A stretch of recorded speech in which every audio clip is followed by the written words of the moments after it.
Well, there we go. Welcome everybody to episode 184.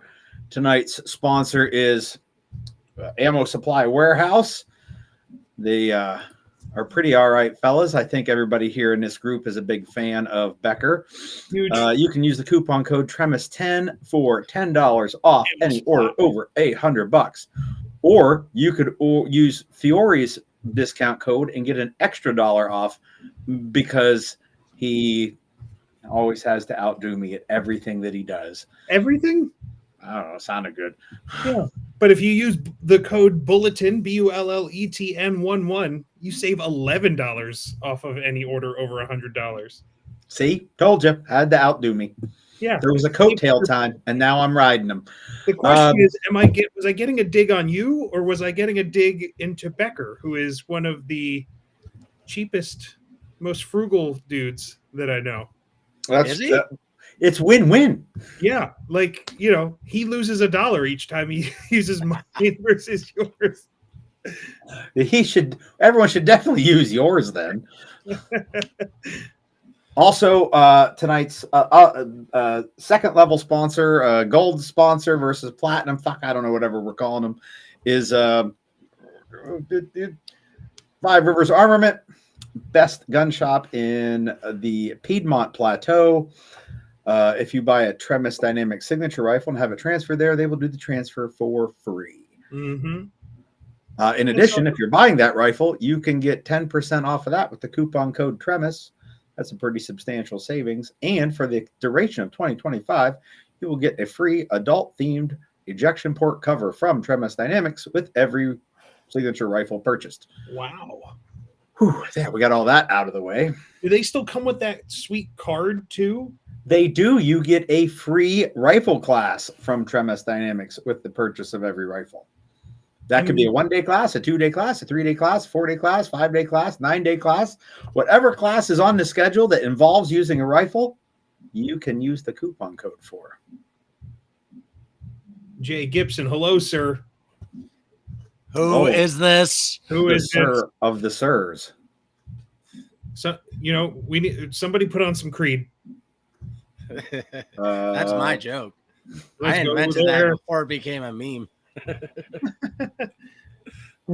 I have a couple guests with us tonight, as you can see up there in the corners. We have, fellas, go ahead and introduce yourselves. Well, my name is Andrew, and you're supposed to help me with my last name. So my family pronounces it Smersek, but then I asked Sonny how he would pronounce it. He said Smresek. And I'm like, we're probably wrong. So I might start using that. But I own Combat Art Training. I teach classes. I also make stuff that holds other stuff, but not for long. Oh, you'll be doing it for a while because I just asked you to make me stuff too. Yeah. Oh, there was a Tremis signature rifle delivered to Five Rivers today, as a matter of fact. That's pretty sweet. That's sick. Well, I guess I'll go. I'm Mike. I am the owner of Bulletin and the head trainer at 0 Point Training and an adjunct instructor at Tremis Dynamics. FERPA, adjunct, fellow, whatever we're calling it these days. I help teach over there too. Love training, and I'm trying to make it pretty much apparent in every aspect of my life. And doing a fine bang-up job you are. Well, what do you guys got coming up in the next? So we'll do like a more full schedule towards the end. But like, what do you got coming up right now that you need people to sign up for? Andrew, go. All right, so coming up. Not this weekend, but the following weekend at Noah's Place in PA, Brookville, PA. Jay and I are doing Patrolling the Homestead. No ammo is required. You can, of course, bring ammo. We'll probably, at Noah's Place, do some of the IA drills live. But it's a class that's about kind of the philosophy of patrolling, how to plan it. Lots of like coordination stuff. There's a lot of classroom stuff, and when we're doing the patrolling, it's more about like how to like go about the patrol stuff, like taking tactical pauses, going through sills, and different reactions to contact, and some little mini missions. But it's like danger area stuff like that. But yeah, patrolling the homestead in Brookville, PA, and then I got other stuff that we'll get to here in a little bit. All right, Mr. Fiore, what do you got coming up? So I have a conflicting class with Andrew and Jay next Sunday. So I will not be in Brookville as much as I would like to be. It turns out that when things get scheduled in Brookville, they do not coordinate with us Easterners. Yep. So I have my GPS 1 class going on next Sunday in New Haven, Pennsylvania, at a state park. So it's a 1-day class going through the basics. I mean, there's a lot of basics of land navigation in general and how to use coordinates and what they mean. But it's a lot of button pushing and real world usage of GPS units, specifically the Garmin GPS series or GPS map series or the eTrex series of GPSs. So if people are interested, they should come check that out, because a lot of people get those things and they throw them in a pocket and they're like, oh yeah, I have a GPS, it's fine. And they have no idea what it's capable of and what you can actually do with it and how to actually change things with it, use it in a practical sense. So it's one of my favorite classes to teach, because it's one of those ones where it really helps people figure out like that's that. Okay, I didn't know shit. You should schedule that in Florida, like for next year, and we could literally do it across the street. Let's do it. Yeah. Yeah. Just give me some dates. Okay. Awesome. You should do it in like August.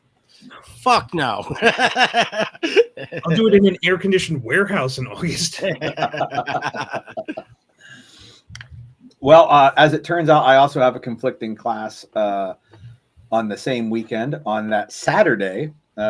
Fish 1, and but if you're listening to this and you haven't already signed up for Fish 1, you should sign up for either patrolling the homestead or the GPS class, because I only have 1 slot left on Fish, and I have a hunch that by the time you're watching this not live, that will be gone, and I won't be able to take you anyway. So I have to miss something I have to miss everything Saturday, but Sunday I have to choose between Andrew and Mike. Mine's much less of a drive. That's true. But I don't have a Jay Gibson with me. There is that. And I do have some plotting I need to do with Jay, hash out some face-to-face details about Wolverine Warfare. So it might be that. I don't blame you. Like, even though I did specifically schedule my class around the Tremis schedule. You did a fine job. It's a shame that other people coming up here that are friends with us didn't do that kind of thing. See, Jay has a block in the patrolling class where he teaches you land navigation, but it's based off of smell and sound. So you guys probably want to take that one. I mean, I cannot even tell you how upset I am that you guys are going to be 4 hours away. I'm not heading that direction. It was on my site. Me too. It's on your site was on my site, even though I probably had to put it there. Actually, I need to update Bulletin with some more stuff. Yes, you do. Every time you make one, you should put it on there. Yes. What's great is if you're on Bulletin, you can see if there's any conflicting classes in the same location. That's true. That is true. It's almost like it's a handy geographic locator of classes of people that you like, and it gives you all of that information all in one spot. It's almost like the best tool for people who like training ever devised. It might be. I have to admit, I get class information from 2 places: Bulletin and one of my friends sending me a link going, do you want to go do this? for classes that aren't on Bulletin. I don't check anywhere else anymore. I'm just like, I'm ready to schedule a class. Is anybody that I give a fuck about going to be near this area at that time? Nope. I'm doing it. I don't care. If fucking Jeff Cooper comes back from the dead and teaches a class a mile and a half away, if it ain't on Bulletin, I won't know about it. I'm pretty sure people would be talking about it if Jeff Cooper came back as a zombie and started teaching shit. And I hope one of you would tell me. I would probably cancel a class to go see that. just because it's a zombie. It has nothing to do with Jeff Cooper. I'd get him to sign my book. Yeah. The principles of personal defense. Yep. He's got a lot of really good lectures on YouTube also, old videos that people can watch. I spent a couple days just listening to those. Oh, I've never even searched for him on YouTube. I'll try. I'll do it. I'll post it in the alumni group. There's several real good ones. He'll just be giving a lecture in front of people. They're real good. Actually, I used some of them and I cut them into shorts a year ago or something like that. Yeah. That's way in my mind. I somehow went, well, YouTube wasn't around when Jeff died, so he's not on YouTube. That's somehow my mind did that. Just like the Kennedy assassination and World War II footage, I'm not on YouTube because YouTube didn't exist. If only this was here when Jeff Cooper was here. What is a red cover copy? I think that's where the cover's red.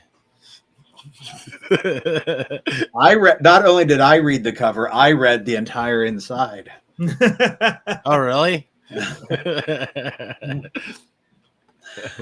I'm guessing that a red cover is probably an older pre-Paladin press one.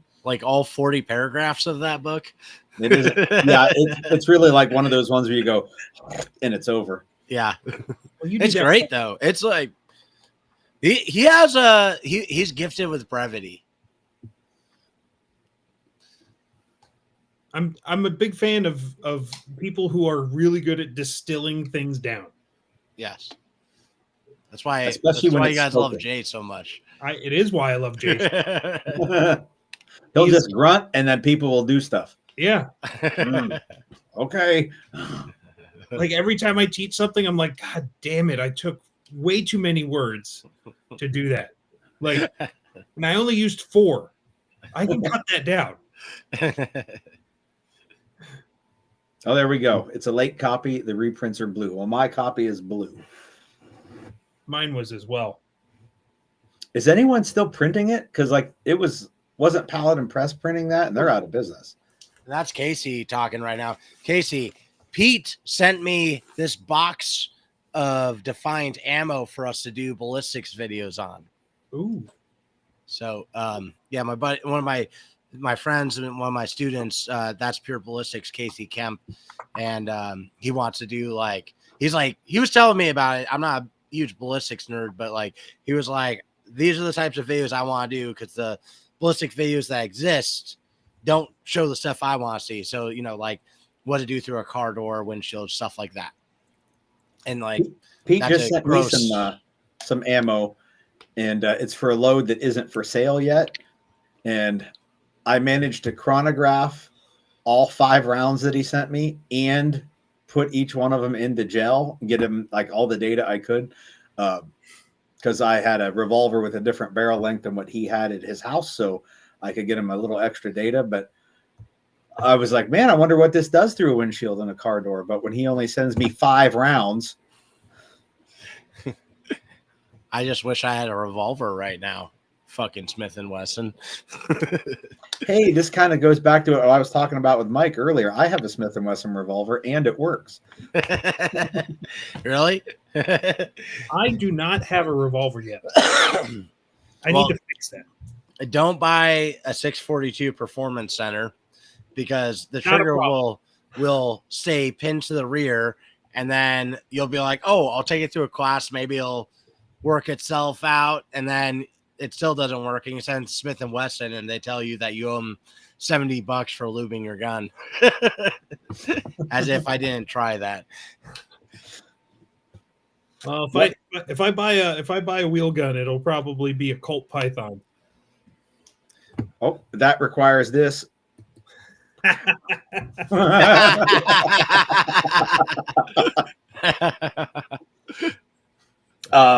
You could. No, this is just an idea. You could tell Tim Morris, I don't even have a revolver. And within moments, you'll own a revolver. I don't even own a revolver. That's all I said. And bam, it happened. I don't hang out with Tim enough in general, but I mean that could be one reason to go visit him again. Yeah. What was I going to say about that? I don't That's know. all I got to say about that. What Get that reference because he's never watched that movie. movie? Exactly.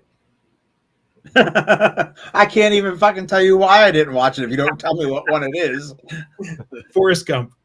That's not true. I watched it all the way up to the shrimp boat scene. And then I walked out of the theater. Which one? The one where Gary Sinise was like riding up on top of the mast? No, Gary Sinise was on the pier. Oh! And he like crawled up out of the water and was like, Lieutenant Fred or whatever the fuck his name is. And then the boat drove by itself in the background. It was the last thing I saw as I looked over my shoulder walking out of the theater. That's the funniest scene in the whole movie. I agreed. That's my boat.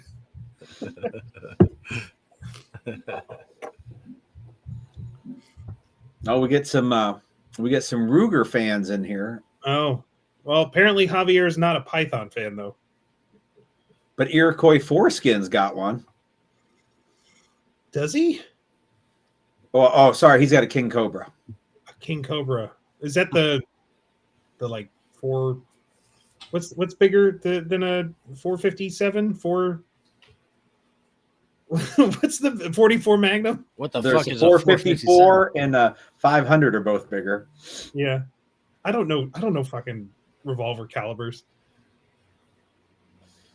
I think it's pretty simple. If you're going for a revolver, just get a 38 special or a 357. And like if for a martial sense, big animals and shit, then you can worry about other stuff. But I rented a 44 Garrett, and it was the worst. I bought a box of 50 and I got through about 15 of them and was like, I'm done. look, wait a second. You took the Kestrel class and Garrett was there also? We did. Yeah, Garrett was in the class. Did you guys know that going in or? Nope. I didn't know Really? until just now. Damn. He's Yeah, that's something I love. There were 300 people in the class, so it's easy to miss folks. Oh, yeah. He saw my name, shot me a message. He's like, good to see you, buddy. I'm like, what? Yep. Yeah, that was awesome. I was like, oh, who would have thought I'd run into somebody in here? It was an interesting class. Yeah. When she said, "Hey, if you have a question, just pipe up and ask it. Unmute yourself and ask the question." And I was like, "Oh, that's very accommodating." And then later went, "That was the worst thing anyone ever could have said." In a class of 150 nerds. Like I've never seen so many like I guess long range. I think long range shooting is the Venn diagram overlap between like accountants and shooting. Like yeah. When I used to RSO at Aries, there was like these dudes that were all developing loads for their rifles. They need like the perfect grouping, and they're no shit putting a fan in the chamber to cool down the barrel in between strings of fires. I called them the range nappers because they would take like 5 shots every 20 minutes. I don't know how people have the patience for that, but I guess you got a hobby you like. That's cool. I get it. Yeah, I mean, it's a fascinating like this. I'm trying to figure out some things about long range this year because it's just a discipline I've never done before. And this was a first step into that, and I did not walk away with a ton of new knowledge about how to use the Kestrel, other than, well, if I had a software error on mine, but like hitting the light button twice brings you into weather mode. I was like, this is great. I've already 2 seconds into the presentation, I learned something. Yep. I played with that a couple times today. Oh, Javier has a 686. I have a 586. Same gun, blued. Yeah, but the Kestrel class was something. I signed up for the advanced class on Friday. Me too. And we'll see how that goes. Yeah, I'm thinking a lot of the same. Yeah, there is a class, but not on the schedule. But if you go through the class descriptions from Kestrel, they have a specific class for getting your Kestrel to work with SIG products. Oh. So maybe we need to pester Katie to put that on the schedule. If you can't tell, Andrew, Gary and I chat a bunch, and we wind up buying gear around the same time. Yeah, I know. That's like watching the format of a lot of the guys' live streams. That's where I thought, like, what I'm gonna do when I do a live stream, I'm gonna rant on the thing I want to rant about, and I'll read the comments at the end. And it was just, I don't know, I found that just flowed well for me. And I think it keeps it interesting too. There's like less pauses, but it also you have to be like weird enough to just rant at a camera without looking at the comments at all. I can do that when I have something good to talk about, which is about every 15th fucking live stream. Well, it's also nice too, because like I just thought of like, hey, let's talk about that, the safety versus competency, right? And it's like, because we have these conversations on the phone all the time, so it's like, let's just do that conversation in a live stream, like, because how many times have I been on the phone with either one of you, and it's just like we just talk about that shit. We just are unleashing autism. And I know my wife is back there laughing because she sees it happen every fucking day. Well, I only talk to like 2 people on the phone, and you're one of them. So my wife does not see it happen every day. She actually goes, "Can't believe you used the telephone." And I was like, well, some of my Mongoloid friends don't text. So I like the podcast format. Like there's no audience. We like, there's a loose structure as to like, hey, we're gonna cover this and this and this. And we have a discussion topic, but like there's no interaction. Like it's just people talking. Yeah.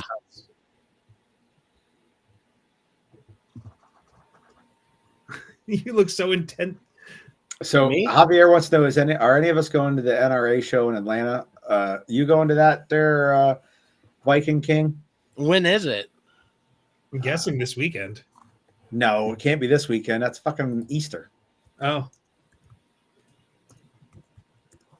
There's no way the NRA FUDs would give up Palm April Sunday or whatever the fuck's happening. April 24th through 27th. No. When we're all busy. If you would pay attention, Javier, you would know that.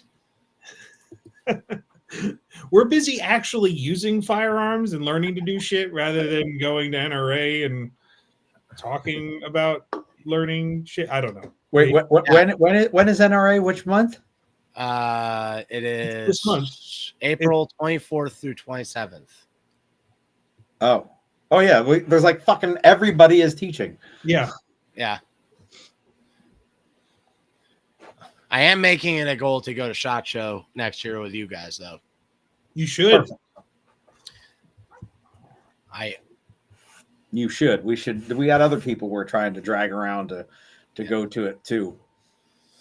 Matt White. That's also why I'm posting a lot of YouTube videos right now, is I want to go there and be like, hey, I got a lot of YouTube videos out there and a bunch of people watching me. You should Give work me with free stuff. Yeah. I need stuff. They do that anyway. Channel. It doesn't matter. It really doesn't matter how legitimate your tube is. It matters how well you can talk to people in person. Yeah. Because I don't think anyone's ever asked me anything about any of my social media channels at Really? SHOT Show. And I know I'm not popular enough that they just know. Yeah. I mean, it's possible maybe they mistake me for Grand Thumb.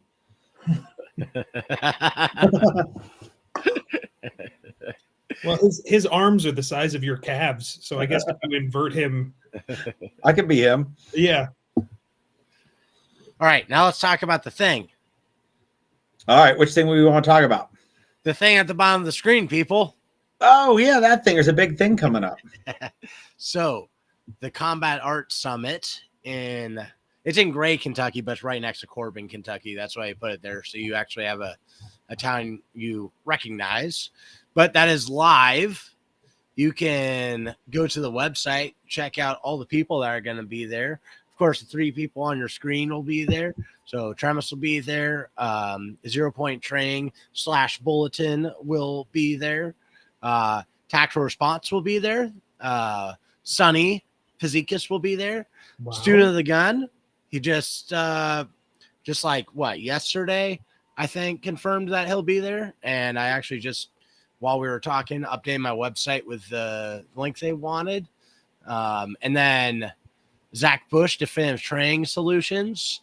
Calvin the Limb with Pace Training Initiative. He's actually working on a website, thank God.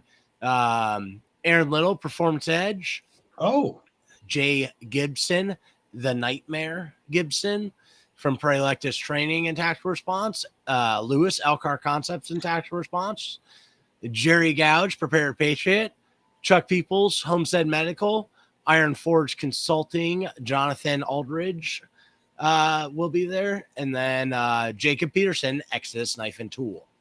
So, way it's going to work, guys, there's going to be 4 locations.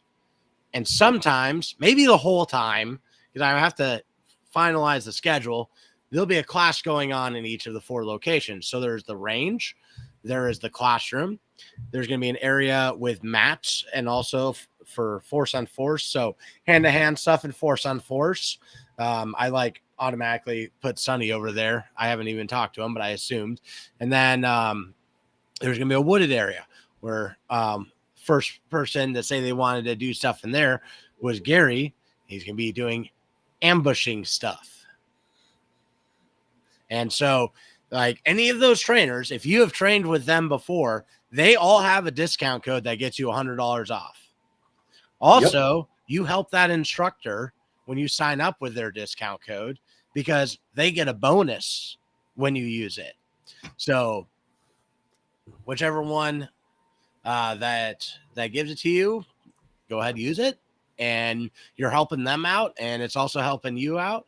I'm pretty sure I gotta see if we can camp on site. We did get a discount at a local hotel, but it's gonna be sweet. I really like that facility. It's owned by Rob and Bobo, and they're quality driven students that are just trying to learn more, and that's kind of why they built it. But they got a nice range, nice classroom, places for instructors to stay. So even people that are watching this in the future or something, if you're looking for a place to teach at, hit up Robert over at Taprack Ridge.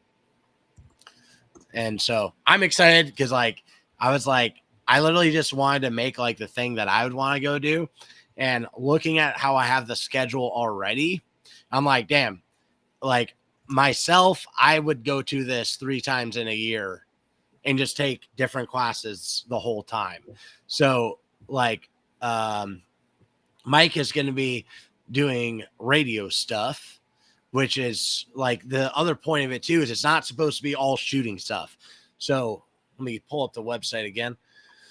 Pistol, rifle, shotgun, of course, hand-to-hand stuff, knife work, medical, radio, ambush, medical, force on force, regular force on force, shooting on the move, survival fire and bushcraft, dry fire, low light live fire, low light medical, low light force on force, flashlight lecture, active shooter lecture. And that's just what I have on the list so far.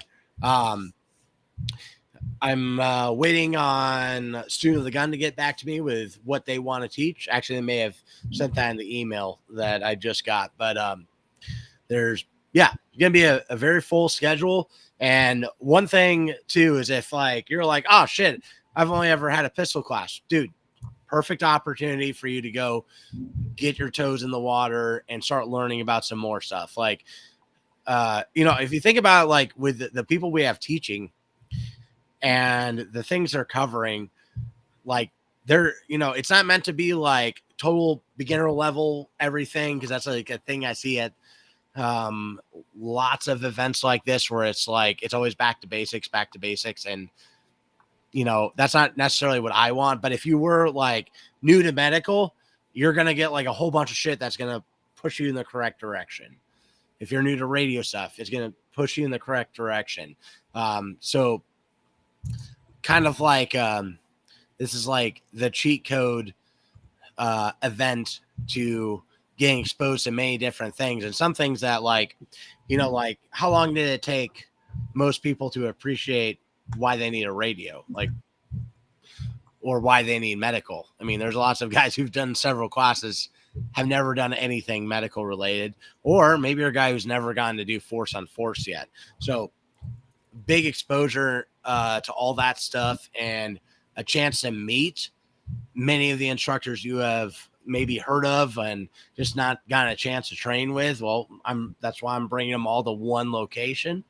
And then, so the breakdown of the 2 days is it's going to be September 27th and 28th, of course, but it's going to be morning, afternoon, and low light class, all 4-hour blocks. There'll be little mini blocks in between.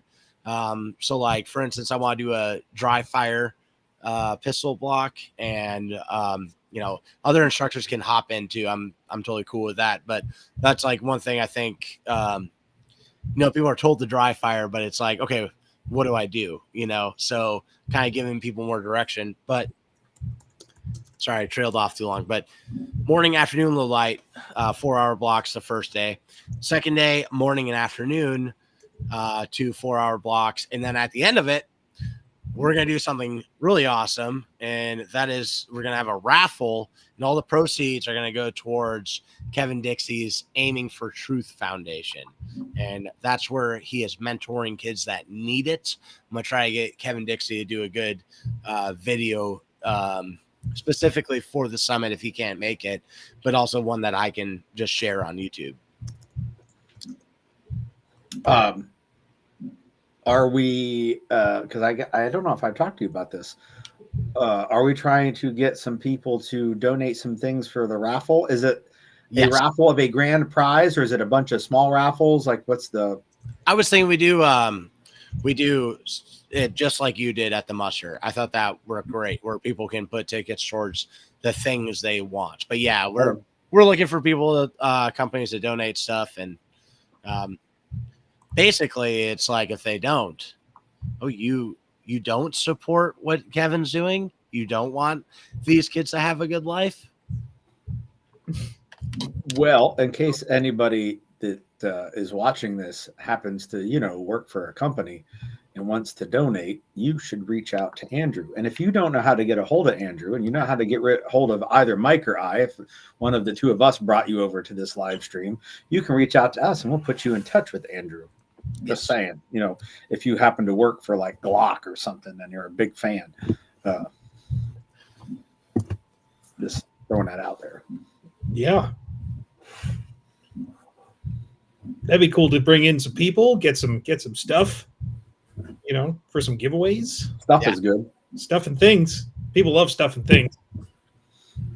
I think I might do it then. I'm going to sell like all of my surplus gear. I took all the stuff that I'm not really using anymore and just put it in a couple bins back there. And I think I'm going to sell all that shit like dirt cheap at the summit, just like to give it to people who will actually use it. You should have a tactical swap meet. Yeah. Oh yeah, that'd be good. Yeah, we could put that at the end of it too. Or should we do that the night before? Somewhere in there, you should have a tactical swap meet because that's people love to sell shit. And then also Friday, the day before the summit at Taprack Ridge, so September 26th, we're gonna be running Art of the Bad Guy because this weekend did not work out for us. So, so we're gonna run that the day before, and that's where there's like we give each person different roles. There's, of course, a good guy has to stop the bad guy. That's his job. Then bystanders have different roles. Like, hey, you're gonna film stuff. Hey, you're gonna scream and freak out. Hey, you're gonna just do something. And then bad guys have different roles, like steal Mike's wallet, steal that guy's baby, be an active shooter, different stuff like that. So kind of like imagine a scenario-based class, but the bad guy is a student trying to be the best bad guy he can, and he has to figure out how to do it on his own. It'll be glorious. Yes. You know what's interesting about that particular Force on Force class? I had a good friend of mine come across the book apparently like last week, and he sent it to me from 2005. Gabe Suarez, Force on Force gunfight training. Have you read that yet? It came today, so no. I know Mike's like, are you sure? But I was busy. I had a class today, but I thumbed it open and I bookmarked it because the first thing I saw was, there's like the intro shit. So like page, there's like a bunch of XXXVII shit. And then page 1, the first caption says, the reality and violence of a real street fight cannot be duplicated on the firing range with any target system or any drill. And I was like, I already like this book. And I'm already a fan of Gabe. Win-win. It is not the book of the week, however, because it's out of print. When does that ever stop you? I know, like the last fucking month, every book I put on book of the week's been out of print. So I'm not even trying to put this one up there. You should do book reviews, like for real, because you said you're really fast at reading. So do a book review and just spark notes the books for us. Like, well, I do book reviews and then tell you what ones you should fucking buy. There's that. Yeah. No. Do the thing I said. Oh, I don't know how to make the video. I don't make videos that often, but I'm really good at reading. I'm Gary. Just do the book reviews. Well, my intent is to give you 52 books this year that you should go get and read. And that's a lot of videos to make like a review of, when I could just say on the live shot, hey, this is the book of the week. This is what I like about it. If that interests you, buy the fucking book. I have a book of the week for this week as well. Yeah, but we tell people to do lots of stuff. Do they do it? No, I shouldn't have to do it for them. You're not doing it for them. You're just like giving a review, just like a spark notes of it, You should just make books on tape, or like that would be good. Read the whole book to somebody else. If you just read the bitch out loud, that'd be great too. And then comment on it as you're reading it. Well, I certainly couldn't read it out loud the way that I normally read a book for myself. It turns out I have some sort of condition that it would not work for reading aloud. Yeah, Garrett said he's read that. That's something I like about Garrett too, is he trains a fuck ton, and he also does a lot of reading, like very dedicated to the craft. Garrett is prolific at being a student. Yeah. Oh, and by the way, I have a new nickname for Garrett. I don't know if I even told him this, but it's Submachine Garrett, because he runs his pistol like a fucking submachine gun. Like, have you guys seen him shoot? Not lately. My first time meeting him, I was like, holy shit. Like, how do you make your finger move that fast?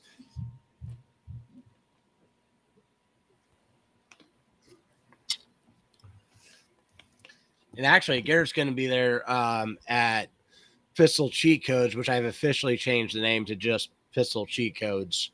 I'm running that the day before Alumni Weekend in Camden.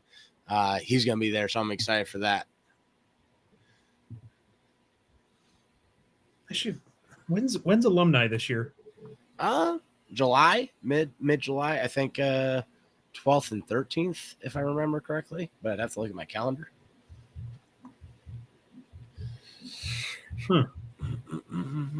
They just put it on their website today too. I had to remind Joey because apparently he wants me to have to sell feet pics for money. Maybe that's so he can buy them. Yes, July 12th. There's a lot of weird, like, this is like a foot fetish thing with people asking me to read books to them. Not happening. Are you going to be down there for the Alumni Weekend too, Andrew? Yeah. I'm gonna teach the day before, and then I'll be at Alumni. So Nice. yeah, anyone else who's going, if you want to split a Airbnb or something, let me know. Might do that. I just got a phone call from Dave Biggers. I ignored it for you people. You should just put him on. Yeah, be like, Dave, Put him on live and don't tell him. And ask him really personal stuff. I am a big fan who's of your answering barber? the phone when he calls when I'm driving, and not telling him that my wife is in the car with me. I just let him go for a while, and then there's these apologies that just pour forth. Ma'am, I am going to apologize. I don't even know what all I said.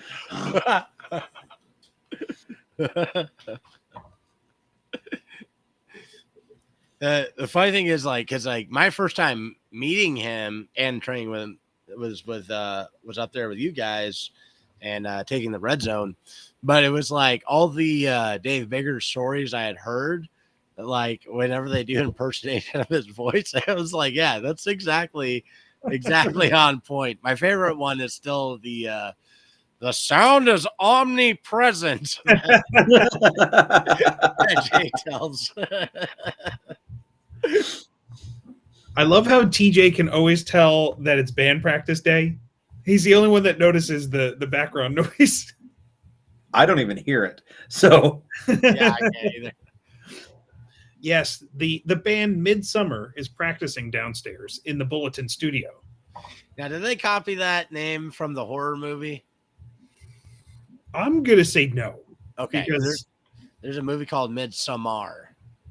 no, they're not clever with how they named it. They just named it Midsummer. Yeah, they're getting like big. It's weird. Like Jamie had Really? to go on a photo shoot yesterday, like for a promo photo shoot for their band. Oh, that's badass. Yeah, I'm not threatened by her success at all.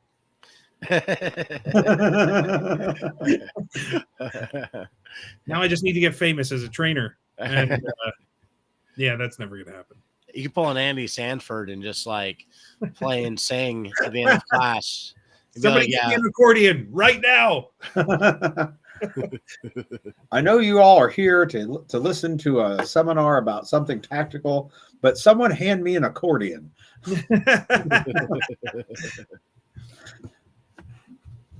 TJ, you're bringing your guitar next time? Good. I want to jam with TJ. Yeah, we should do tactical jam night. Yes. And that won't have anything to do with eating sugary preserves. It'll just be music. I won't be there, and I'll be jelly. I'll be jelly of the jam. That's the best dad joke I've ever heard you do.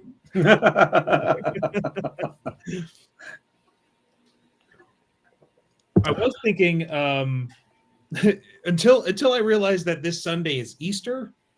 I was tempted to throw out like a notice to be like, hey, anybody who wants to come hang out on Sunday, we could do like a painting, like rattle can party. Oh, We wound up not having any classes this weekend. I'm like, there's a bunch of stuff that I can rattle can. But then I realized that no one's going to come hang out on Easter. if you rattle can anything, film it because fucking those videos do well. I need to I did a rattle series. this Condor plate carrier. If you paint loaded magazines, you'll infuriate the internet. Well, you could do it like Tim did and paint right over the top 2 rounds. Well, see, I did a video where I painted like 20 AR mags they're like fighting mags. There's like, that's all they're for. These are getting set aside. So they're loaded. And I just showed me painting them. It's the best performing video I did. It's like 4 million views. But then everyone freaked out and that I painted it when there were rounds in there. They're like, now they're going to jam and blah, blah, blah. And so I want to do another video where I actually do spray paint right onto the rounds and see if they shoot. Well, I didn't spray paint the fucking top. I assumed you didn't. However, I will say this. Tim did. And in day 3 carbine, we had 2 AKs that didn't work, and one of them was Tim's. I don't know if those things are related to each other, but there were only 3 AKs in class, and 2 of them didn't work. Well, you don't want to get spotted by that shiny jacket on the top of the round. Well, if you put the bullet up in your mag pouches, I can see where that would be a problem. It could be. I think that's for speed reloads. So, like, when it runs empty, you can just rock it right on the pouch.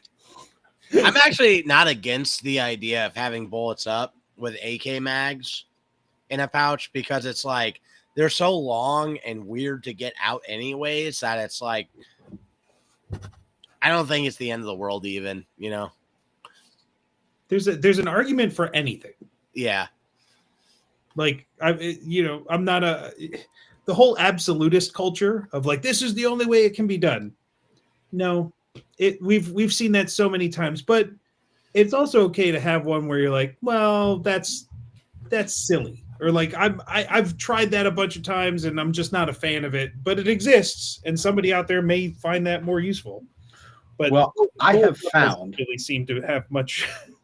When you come to the absolutism, generally speaking, when there is an absolute way to do something, it's usually bullshit.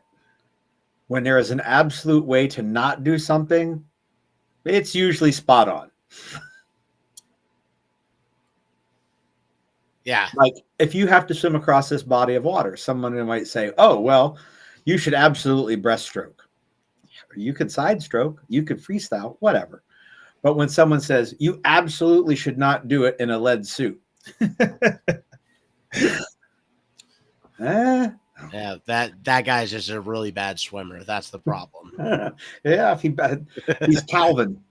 All right. So I got a question.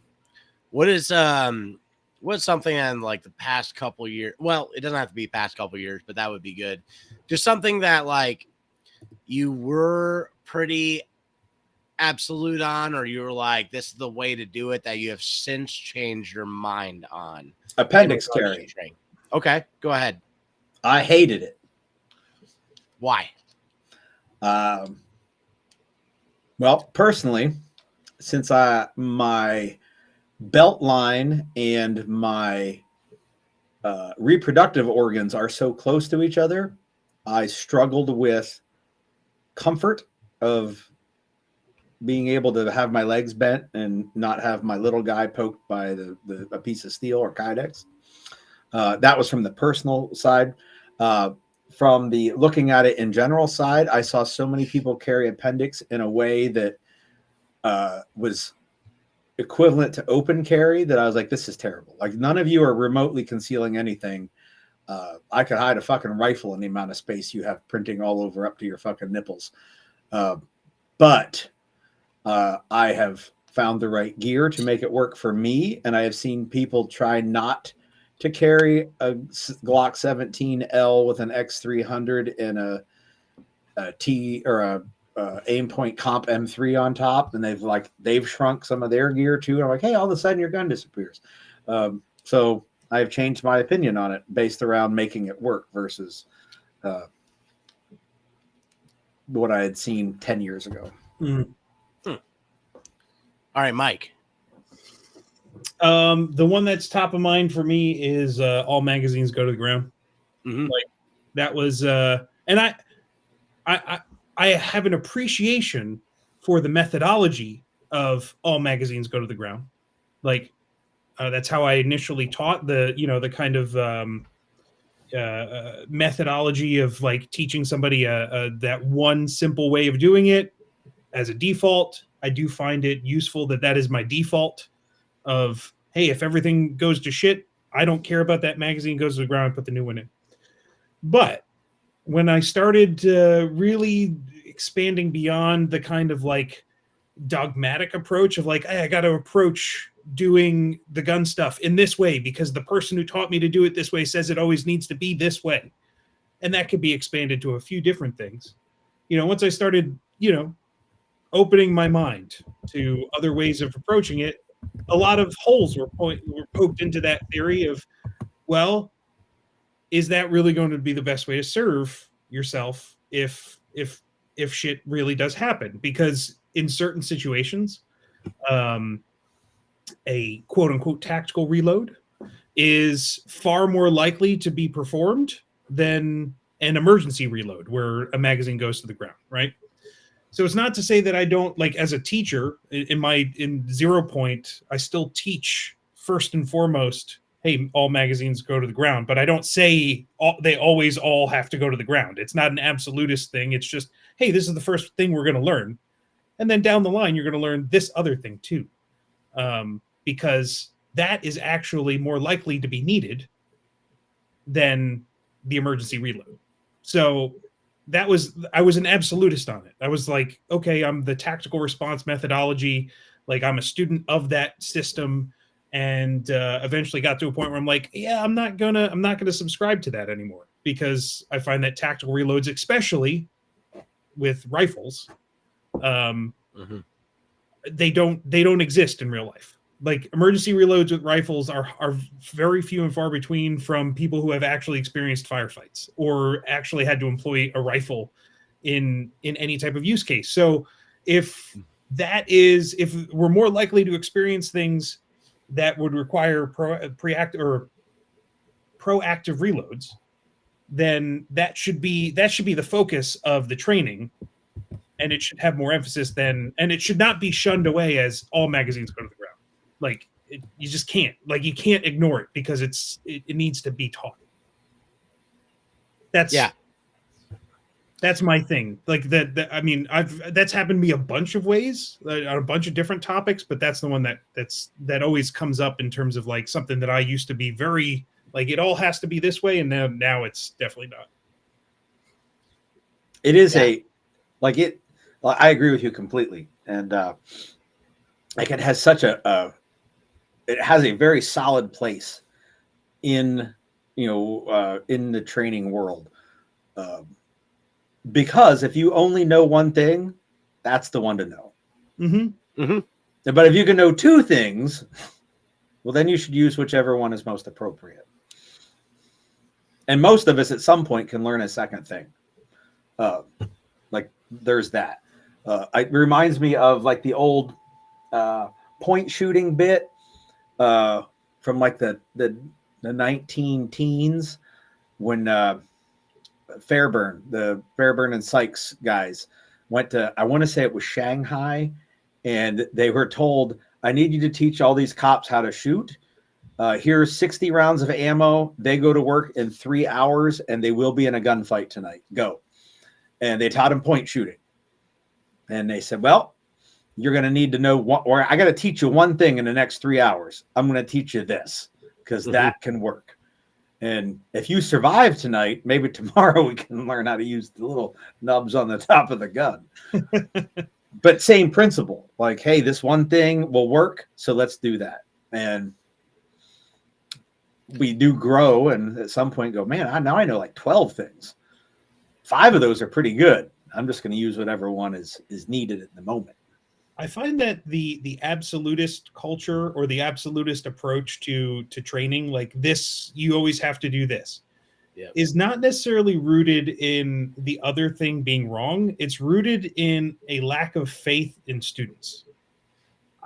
Honestly, like it's rooted in I don't have the ability to teach them this in the amount of time that I have them, or they don't have the time to devote into this subject that I want them to for this to be effective. So I'm going to say that we shouldn't do this ever. And Sorry, go ahead. No, it's just saying, like, I try to take it a method or a mindset of, I think people are far more capable of what we give them credit for. The thing and maybe it's just because I see it because that's what I look for a lot. You know, I really like instructors that are students first, you know, that are still taking lots of classes. There's several like nitpicky stuff that like I'll do videos on, but it's a thing I'll see that like instructors, it's like they're stuck in the lane of training philosophy, like strictly military, strictly LE, you know, or strictly competition stuff. And they don't go outside of that at all. And maybe even don't take any classes anymore. Right. So it's like, they haven't thought outside of that box that they're in. And so it could be like putting on AR on safety during a reload, like it has to happen. Right. And the one that really drives me nuts is like, you put it on safe during a malfunction. And like, I literally will see a video of an SF guy going, all right, it's firing, and then click, put the safety on. And I'm like, what? It doesn't fucking go on when it clicks. Like, think about it. It doesn't, you know? The absolutism. And that's actually something that like, for me, like I was always trying to learn new stuff, but like having conversations with Mike, and that was something that he talks about a lot is absolutism. And I was like, that got me thinking more about that. And then thinking about what I was more absolute about, and that kind of shifted my perspective too. So thank you, Mike. Oh, you're welcome. I can trace that back to Sonny, like 100%. Like being exposed to the way that he thinks, that changed my, you know, it made me start thinking of things as sacred cows, as things that are meant to be questioned. So like that's a lot of my training philosophy and the way that I approach being a student is very much rooted in like Sonny showing like just how, you know, how bullshit things can be. It doesn't mean that they're wrong. It just means that if you believe in them like they're gospel, then you haven't put enough thought into it to really own it. Yeah. Yeah. And I think there's a lot of ego that maintains that stuff too. Like, I think that's one of the biggest things that everyone is constantly trying to fight is ego, like from others, but also within ourselves. And sometimes we don't realize it's our own ego holding us back. Yeah.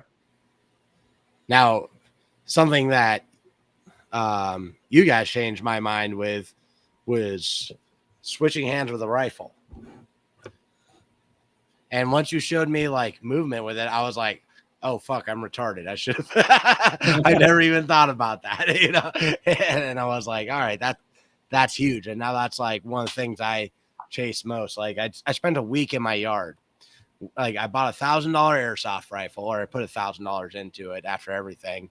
And then I shot with it every morning for a week, 3,000 BBs, you know. And that was dedicated to just getting good at switching hands with a rifle. That's how I should get some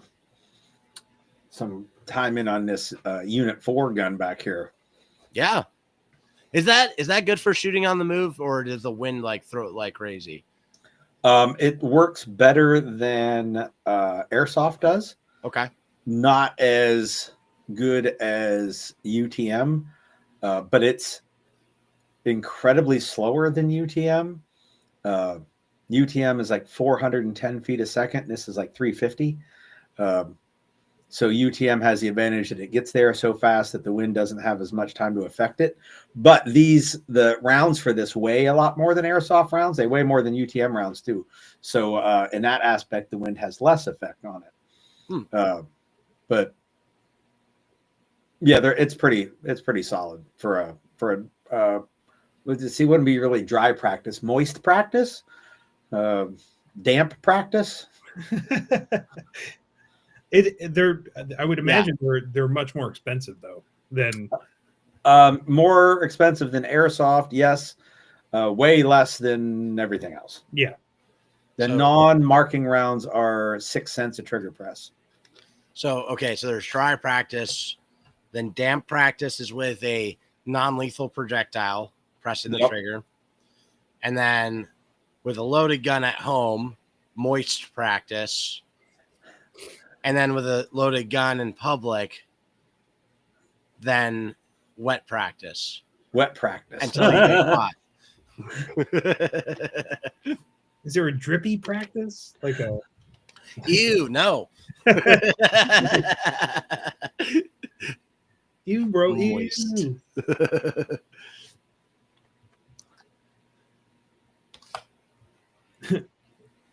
Tom, he wants to see if gel blasters have training merit. Everything could have training merit. If you use gel blasters against somebody else, it will have training merit. Yes. Yeah. I mean, paintball has training merit. Like, yeah, people. Ooh, there's a sacred cow you can't fucking. Well, no, it's a huge one. Like I did a live stream with one of my students who does competition. We talked about the good and bad of competition shooting, and one of the things I brought up was like, all right, if people consider competition shooting training, why isn't paintball and airsoft also considered that? It absolutely is. Yeah, I would say that a true milsim or combat oriented airsoft like event is probably far more training value than the trigger presses that somebody will get at a USPSA competition. The best I have ever seen someone, it's something so simple, going from kneeling to standing, was a paintballer. I saw a video.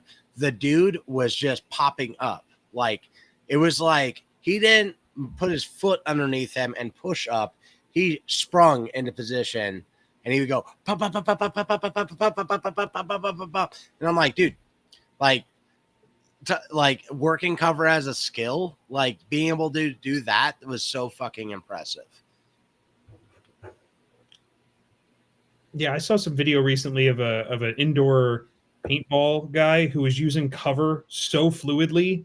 Like I don't know how he moved. Like his hips like never left the plane of like 4 inches off the ground, and his legs would just move around his hips. It was the weirdest thing I've ever seen. But I'm like, and of course he's like 13, so like he has no cartilage or like no like old person, you know, linkages. Like he's just smooth, like running around, diving, sliding around things on his knees. And I'm like, oh, I'll never achieve that. But the guy who was literally sliding room to room and pushing off walls. Oh yeah, he's like kicking off of walls, shooting one place, kicking off the other. I'm like, beast. I mean, it's very gamey, like some of that stuff, but it's really interesting to see somebody approach a tactical situation in a non-standard way that is not just like, hey, I'm going to stand here and, you know, shoot some prescribed like course of fire. Like that's not, it doesn't teach you to think. Like competition, those dudes that go play paintball and the airsoft events, all they did was said, well, we have a different set of parameters to work with inside, and now we need to solve a problem. I think the key is you need to pick the things out of those that will help. That we need to pick those things out that will help us with our problems. Oh yeah, and our problems generally don't have many parameters. You know, when it's life or death, the parameters are, well, whatever fucking works, I'm happy with. Admittedly, depending on, you know, what part of the world you're in, you may have a different set of rules you morally are going to abide by. But you don't have foot fault lines and whatever crazy rules are in airsoft. It's all like, oh, fuck, if I win and it works, yay, go me. But being smart enough to go, hey, the better I can run the gun, the less I'm going to miss. So maybe I can learn some of the tips and tricks that the competition guys do.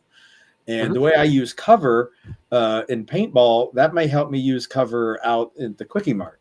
The problem is some people get really good at one of those things, and then they just apply that across the board and are like, oh, well, if it doesn't exist in paintball, I'm not doing it. Or if it doesn't exist in competition USPSA, I'm not doing it. Instead of going, ooh, I can pick some parts out of all these, and they can help me be more well-rounded. Oh yeah, that's the most fun part of training, honestly, is when you start linking. Like, oh, this is like this thing, and then you can create different analogies. And I don't know, that's my favorite part of teaching, honestly, is like finding those analogies that help students like understand shit. Like I often pull shared like experiences that I learned from being a pilot into navigational training or into trigger press, like any type of connections that you can make to help people better comprehend and understand a subject or tie things together is like, that's the best part. That's the benefit of going out there and getting all this information in our brains, is being able to actually pull it together and synthesize it. So Tony Gallo says, I could see Gary bouncing around like Sonic the Hedgehog. Mike can attest, because Mike and I have gone for fun and played paintball a number of times. And he will tell you that bouncing around like Sonic the Hedgehog, not remotely at all. Nope. Just that's not me. Nope. It would be completely the opposite side of that, and to good effect. Mm-hmm. What about in your speedball days? We the first time a bunch of us went out for, I think it was like Benjamin's 13th birthday. There must have been 8 or 9 of us, like of the group that went out, and I don't think I wasn't out of breath at any point during the day, and it's not because I have good cardio. I was just very patient and shot an ass fuck ton of people. What about when you played professionally? I was a little faster in those days, but I was pretty patient then as well. Okay. For everyone's favorite sports analogies, I was the running back that kind of waited for the opening in the line versus the guy who just fucking darted through, the tiniest of openings and went, I'll get by on physical skill. I went more with cerebral.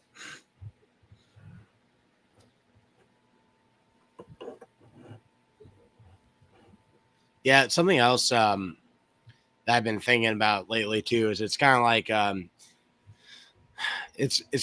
I've been seeing a lot of people kind of think of like training as like get good at shooting, then room clearing, team based. It's kind of like the culmination. It's like those two things, and I think there's a lot more to work on. Like you've got oh hell, I'm forgetting the name. The force unforced class you have. It's something pistol, not Adeptus. It's the diagnostics. Diagnostics. That's it. That word I can't think of. But it's like there's a huge other space of like where your gunfights could possibly be, right? And it's not necessarily in a team-based shoot house environment, and also like not many people have that. And even like if you got your whole crew in PA, but if you guys were going to be doing room clearing like that, it's very much like the world has gone to shit. You need cans of soup, like, and there was soup in that building. Yeah, Lewis came up with that. He called it CQ being for soup. I was like, that's awesome.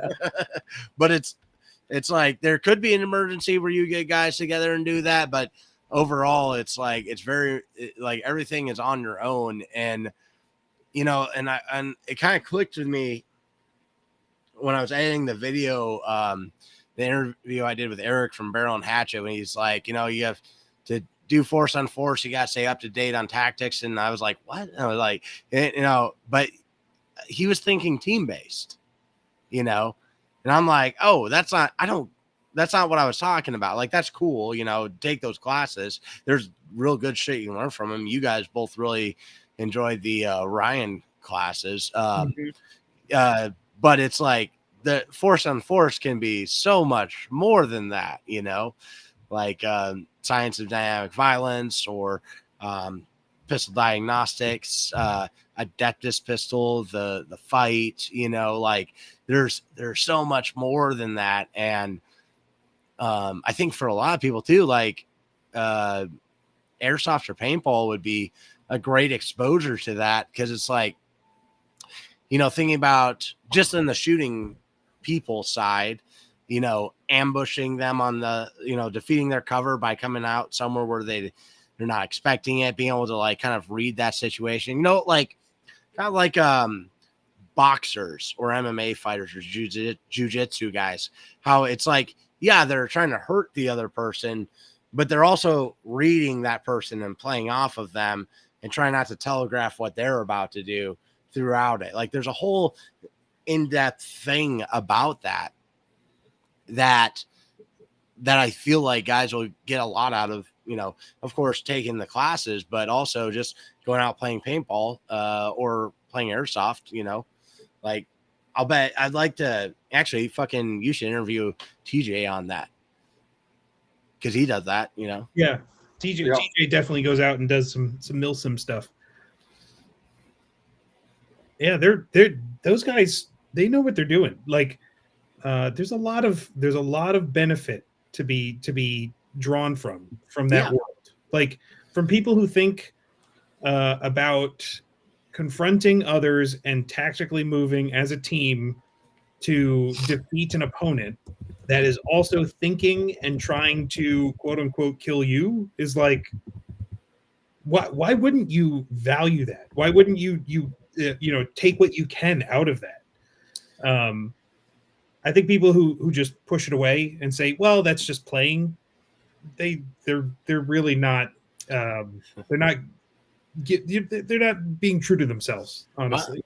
I've seen extremely skilled shooters get shot in the face by my 13-year-old brother, so, and I'm one of them. It's like and I think that kind of goes back to the ego thing too, like, oh, for sure.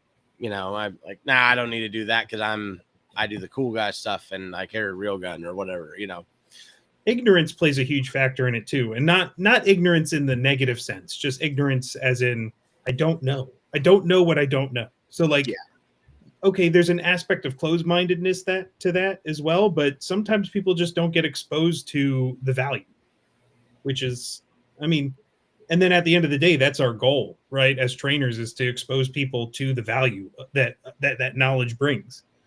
So, I mean, part of it is, that's why it's great to have these discussions, to have this platform, for us to have these discussions with other trainers, because that's what gets the word out there about, kind of showing people that there is value in things that aren't just, the low hanging fruit in front of them.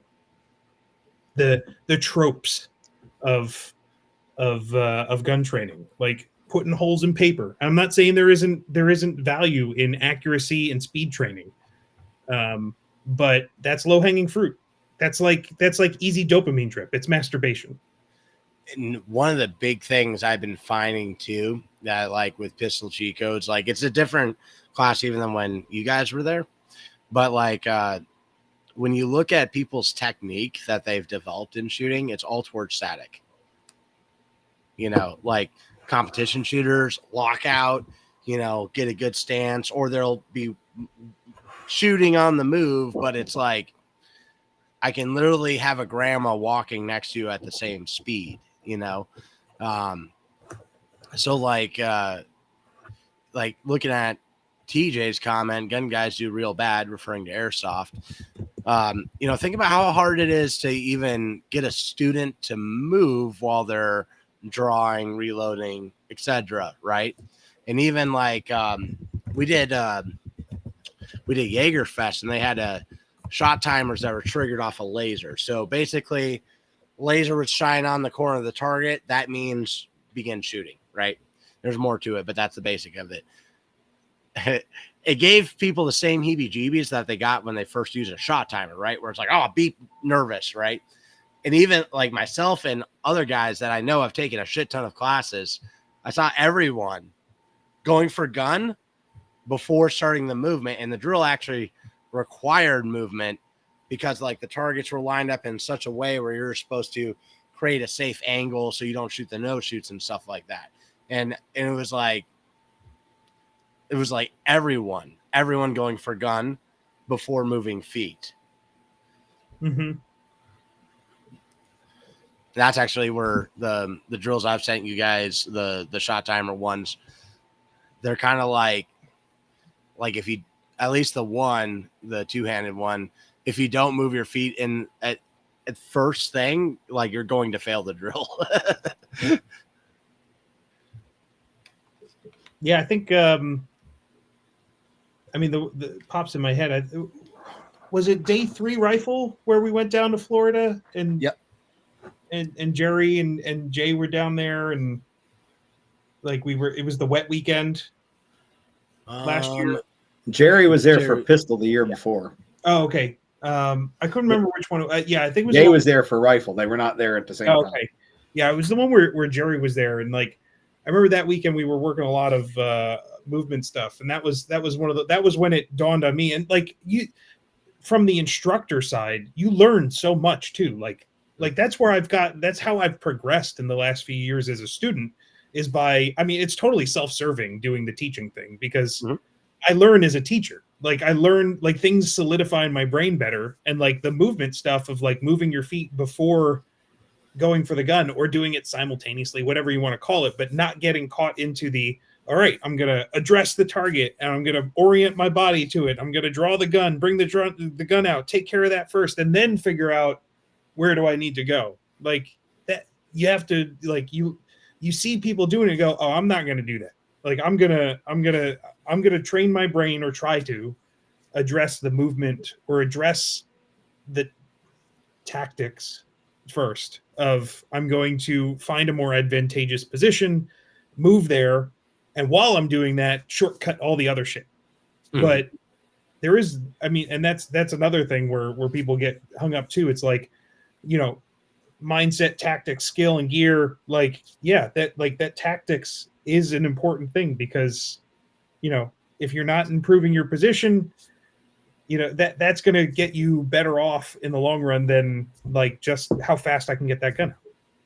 Yeah. And I think it's a cultural thing, of course, because it's like what people see on the internet or whatever, and what they've, thought because of what they're told. But it's like, because the way I teach the draw and the reload, right? I go like, okay, like for the draw, I'll be like, guys pointing a gun at you, what do you need to do?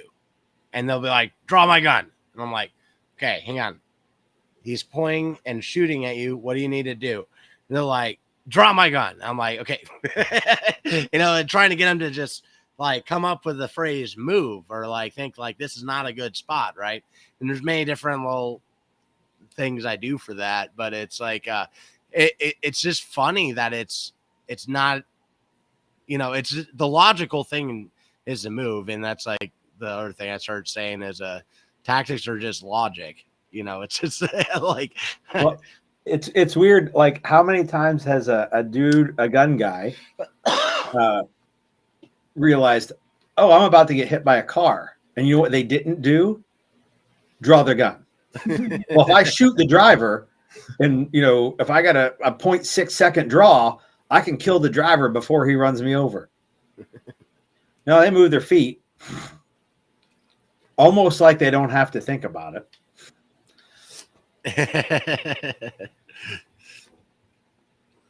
Move is good. Yes. As Jay Gibson would say, let the feet. Mark Curtis asked, what was the big Force on Force event called that here James talk about? Probably the NTI, National Yes. Tactical Invitational.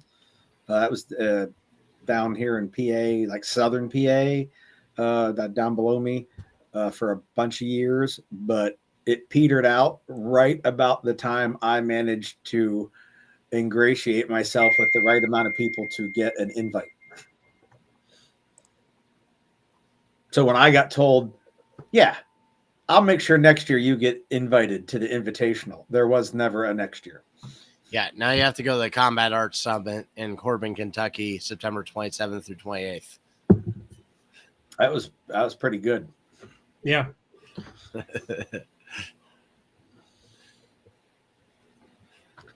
I still got to do the book of the week, fellas. Oh yeah. Hey, did you We read alluded to it and got sidetracked. Did you read Across the Fence or Gorillas in the Mist yet? I'm halfway through Gorillas in the Mist. I put it in my truck as when I'm sitting in the car, I need to read book.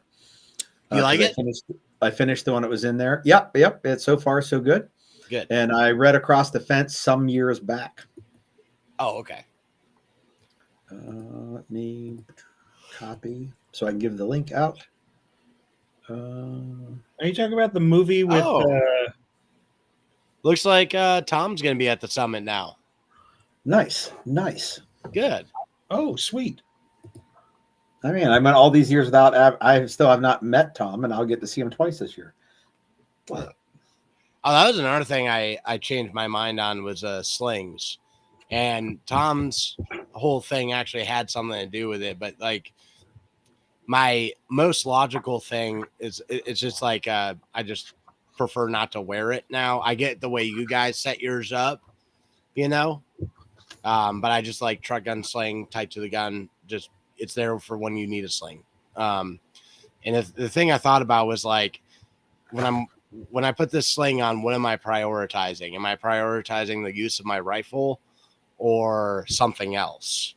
Oh, you're prioritizing being able to crank your hog. You need both hands for that. 6-finger handy.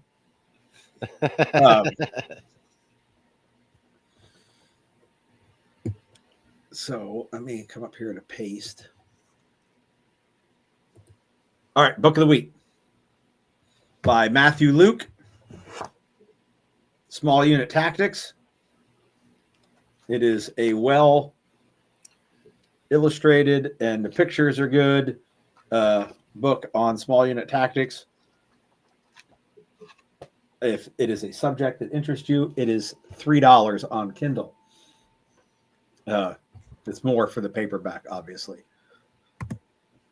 What's the gist of it? Like, does it have a particular focus in terms of small unit tactics? Because that's a pretty broad category. It is a pretty, I would call it the generalization of small unit tactics. Hits different points. It's not like 400 pages on patrolling, but there's patrolling in it. But what I like about it is it's not a military manual that is, strangely enough, those are meant to be read by people who need waivers to get in the Marine Corps. And they're written so poorly that people who read well struggle with them. And the illustrations in those usually suck dick. So like the advantage of this one, it's $3, which costs less than a Ranger handbook. The pictures are okay, but the diagrams are outstanding. And it's written by people who obviously have written a book before, unlike military manuals. So for the $3 that you get a really good general overview of things you might do in a small team, like 4 to 8 people. That is super easy to understand. Seems like it would be a useful book to read, say, if you're taking a class in the next month or so about small unit tactics in the woods. Does seem like it could be useful. Maybe like Wolverine Warfare. I was just thinking maybe a class like that might come in handy. Yeah. If you would like the unnamed guest instructor to not yell at you, you might want to read the book a couple of times. I think I might and I'm not even one of the students for that class.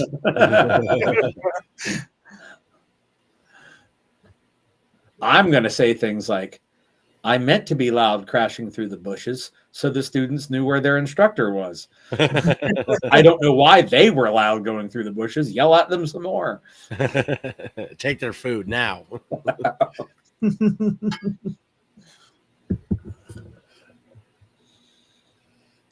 I will tell you this with that Wolverine Warfare.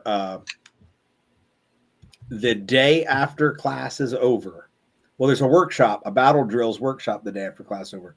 The day after that, I am putting pen to paper to start plotting the next Wolverine Warfare, which will be in the fall of 2026. So it'll give me a good 16 months of planning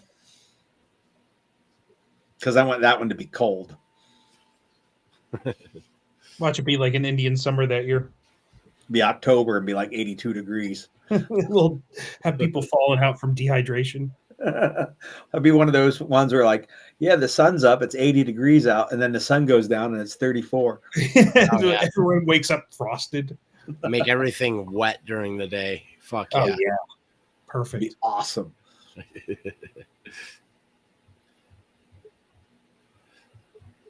What else we got? Any questions tonight? Like on the I didn't see any in the chat that we didn't get to while it was going on. I may have missed some. Tom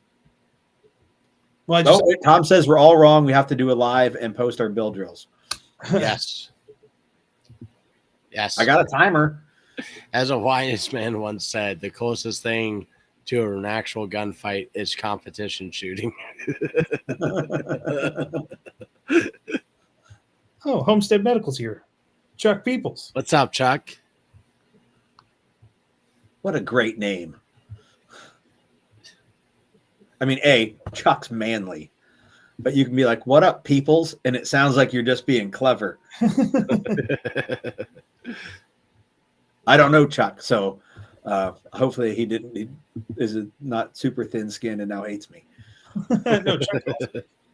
I mean, let's be honest. People have hated me for less reasons, so That's just how good of a shot you are. That's all. that's what it is. That's why it's jealousy. Performance beats tactics. Yep. As if there isn't fucking performance within tactics. Yeah, I perform tactics remarkably okay. Seems to work pretty well for me. Performance beats tactics. That's why we go in at night when they're sleeping. Yes. Yeah, the top operators in the world go in the most tactically advantaged time. Yeah. All right. What we're going to do, we're going to wait for the end of their guard shift at night. We're going to use night vision. When there's absolutely no moon. You're like, Yeah. we're gonna wait 2 weeks Yeah. just so that we don't have a shred of light outside. And also for the next 4 months, we're not going to do anything in that area so they think they're totally safe. And then we'll bring 30 guys. They have 4. And we're before the whole thing even happens, for weeks leading up to it, we're gonna feed their dogs antifreeze and rust up all of their gates. Like somehow, we'll have insurgents, just find all these little ways to just hinder them as much as possible without them knowing. We got tape house built right now. That's the same floor plan And when as we theirs. start our gunfight, we're going to start it with high explosives. Lots of them. Because using high explosives is a skill. Yeah. Yes. And if all that goes wrong, we got 60 other guys that will come. Don't worry. And those guys got great bill drill times. Mm-hmm. Their bill drill are even better, actually. They're doing one R. That's actually all they know how to do. Like, they don't actually shoot multiple rounds at a time. They just shoot, reload, shoot, reload, shoot, reload, shoot. Like that, they'll never run out of bullets. BRB stands for Bill Drill, Reload, Bill Drill. No longer means be right back. No. It's a 12-round minimum drill. Okay. We could do it with a revolver. Yeah. Unless Pete only sends you 5 rounds. Didn't even send you enough to fill the gun, did he? He said, I'll send you a cylinder full. And I was like, what fucking cylinder do you think I got?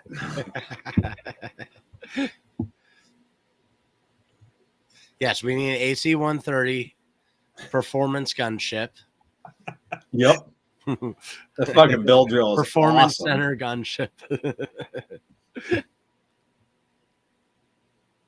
Oh, can anybody tell me what the circumference of the barrels in a minigun are out there?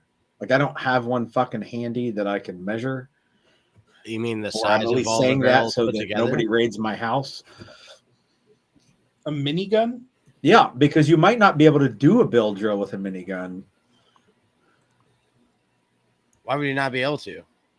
Because all the rounds will hit outside the circle. Because the circle is bigger. A minigun is a 308. 7.62 by 51, right? Yeah.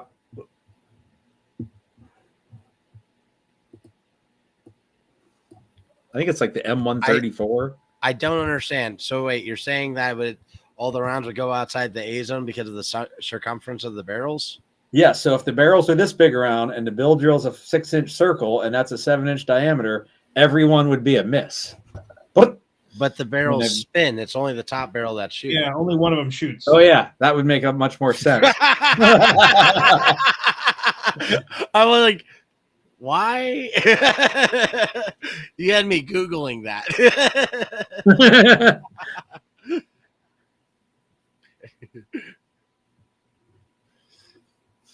I still want to know what the fucking circumference is. 8 inches.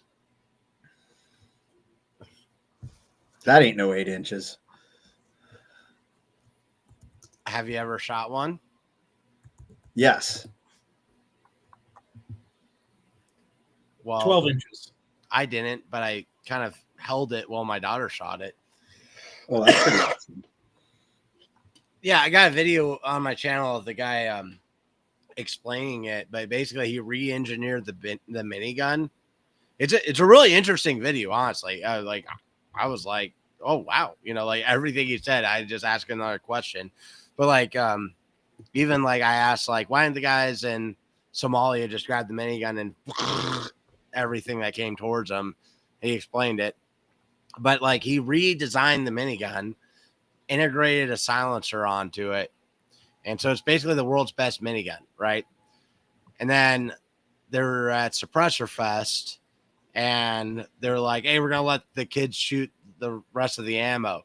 And I was like, Hadley, come on, you're going to get to shoot a minigun. She went, oh, Dad, I don't want to shoot the minigun. I'm like, you're shooting the fucking minigun. Come with me right now. If I had an opportunity like this as a kid. I'm like, you don't know how cool it is, that the shit that you can do. It's funny. It's funny seeing like Gary's son come to classes because he has no idea what people do to like make it to these classes. Like the amount of money that people have invested into training to go to classes where they like take this level of training. He has no like he's had thousands or at least hundreds of hours of free like high caliber training. Yeah. And he not that he doesn't appreciate it. I think he's learned to appreciate it recently. But like when he was younger, it's like it's just what Dad does. Yeah, he didn't get it. Now, when like he shot a suppressed fuck.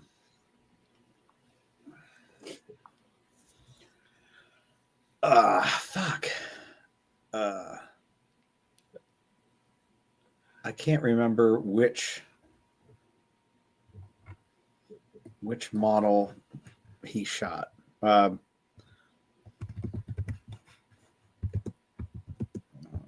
looking it up. Rich, just look for the Search Combat Art Training minigun. I forget the name of the company right now. Fuck, I can probably find out. Oh wait, I have a computer in front of me. Derp. Okay, hang on.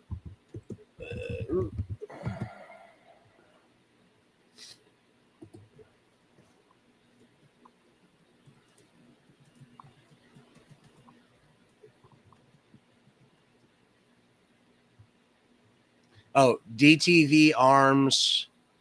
So the video is called Chris Paulson, DTV Arms and DTV Tactical Innovations, new minigun, a minigun with a silencer. Posted 2 years ago. It's really cool. I made him some like wraps that go over the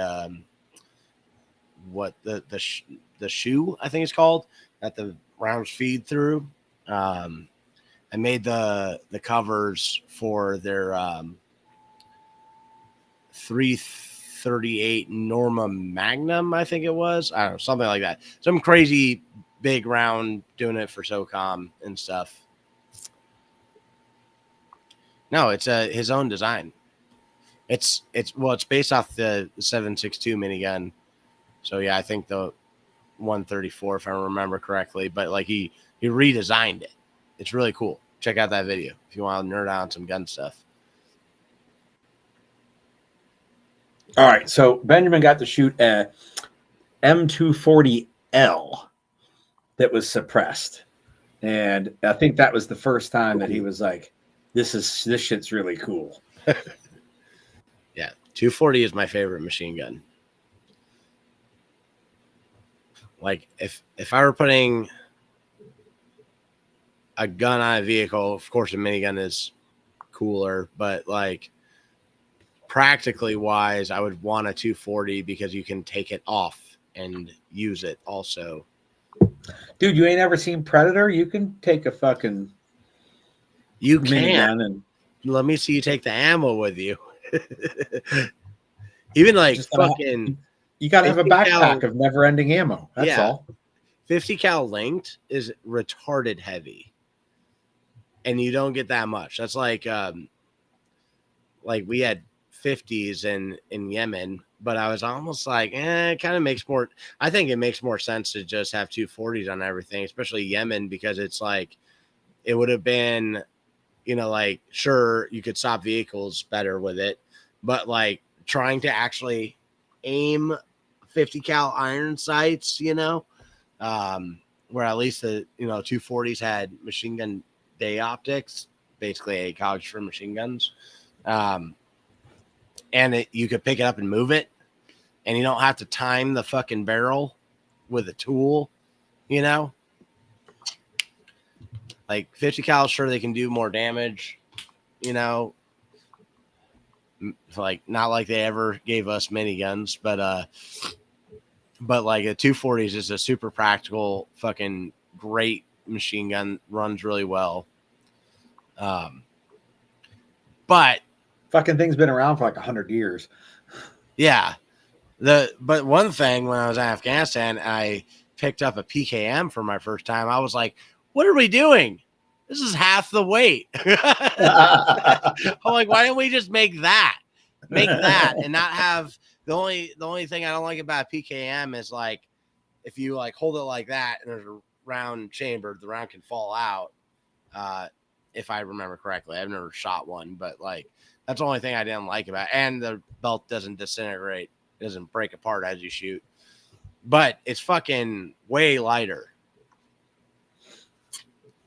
So like if I had to patrol with one, I would want the PKM.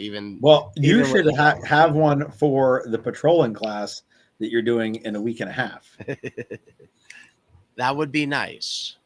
So you can show everyone how awesome it is if enough people sign up where I can buy one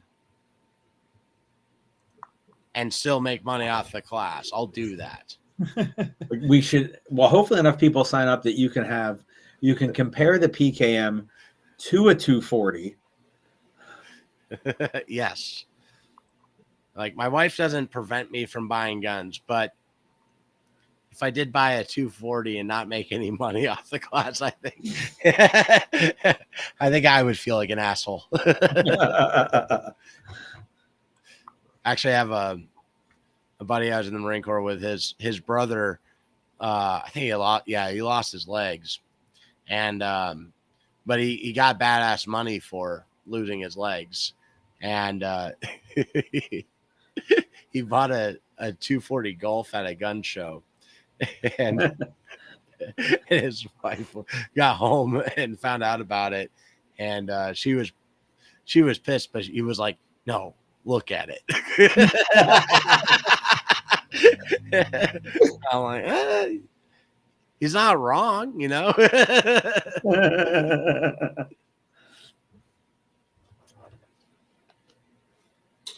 All right, fellas. So we've been here for almost 2 hours.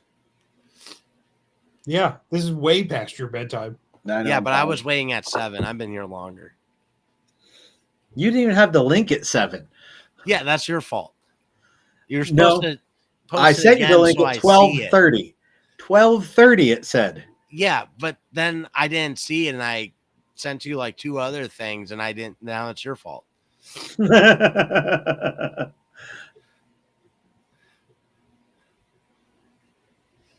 Oh, Adam says he could borrow 249 for class. You could.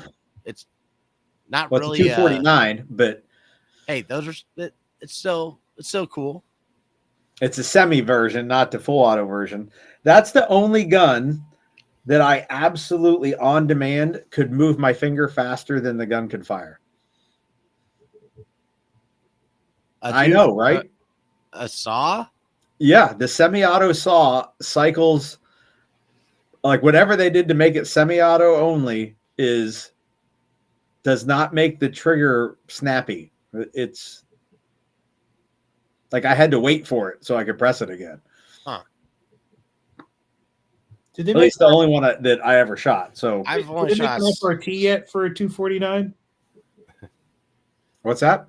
Did they make an FRT trigger yet for a 249? I wish they did.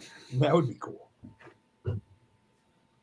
I will say, if you have the belt-fed fight light upper, it does work with a FRT trigger. Mm-hmm. I've seen it.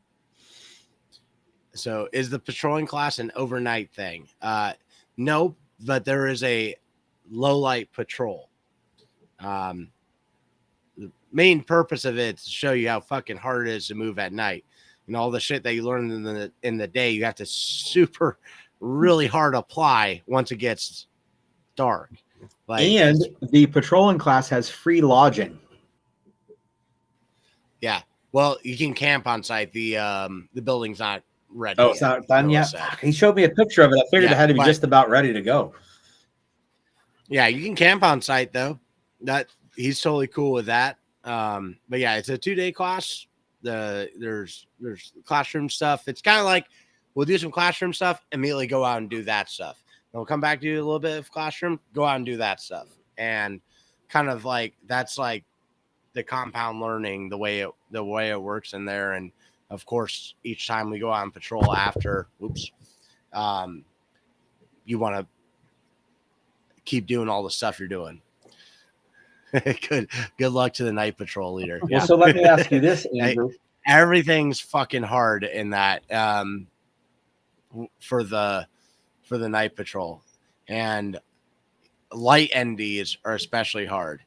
And last time we ran that class, we wouldn't have had a light ND if it weren't for me, because I took my gun, the one gun that has a pressure switch on it, and I literally have that just so I have a gun to practice with a pressure switch in case I pick up someone else's and fucking my arm touch the damn thing. But usually pressure switches are the thing that cause light NDs in that class. Well, you know what the thing that usually causes light NDs is? People not giving a shit about light NDs. That too. I mean, holy shit. I mean, I know we're about to wrap this thing up, but if I could point out one thing that just grinds my fucking gears, it's when people are handling rifles and then lights just go off and they don't automatically think that that is a fucking cardinal sin. Like if they ND a fucking light, it could be as dangerous as NDing a fucking gun in certain situations, and they just look at it as like, well, that's just what my gun does when I pick it up. It's like, holy shit! Like, you didn't intend to do that. Like, what do you need to change to make that gun stop doing that? Yeah. The last time we did a night shoot with white lights, there were people somewhere out on that mountain shooting that weren't us. And I said, and like dude's like, pow, pow, pow. And we all looked around. I was like, does anyone know where that is? Like, nope. I said, earlier when Shinde went to his truck and all the lights lit up, did everyone know where Shinde was? Yep. I said, so what's more dangerous to you, having a white light ND or a live round ND? And they were like, oh. I'm like, yeah, we knew somebody was on this mountain when a gun went off. We knew exactly where somebody was when the light went off. Oh, yeah. Even like in the patrolling class, a story I always tell, like noise discipline is huge, right? Like in Okinawa, or no, Japanistan, Fuji, on Mount Fuji, we're doing a thing where it's like, okay, there's Op 4 out there. You know, we want your squad to go set up here. So we set up. And when we got attacked, talking to them after, they're like, oh, yeah, we heard someone extend their bipods. We knew exactly where you were. And it was those, like, the spring-loaded Harris bipods where you press the button and they just shoot out. Guys that just have a habit of that where they're like, oh, I'm setting down my rifle. Click, click, set it down, right? And so that, someone sneezing, you know, Velcro, all that shit, fucking light discipline and noise discipline are huge.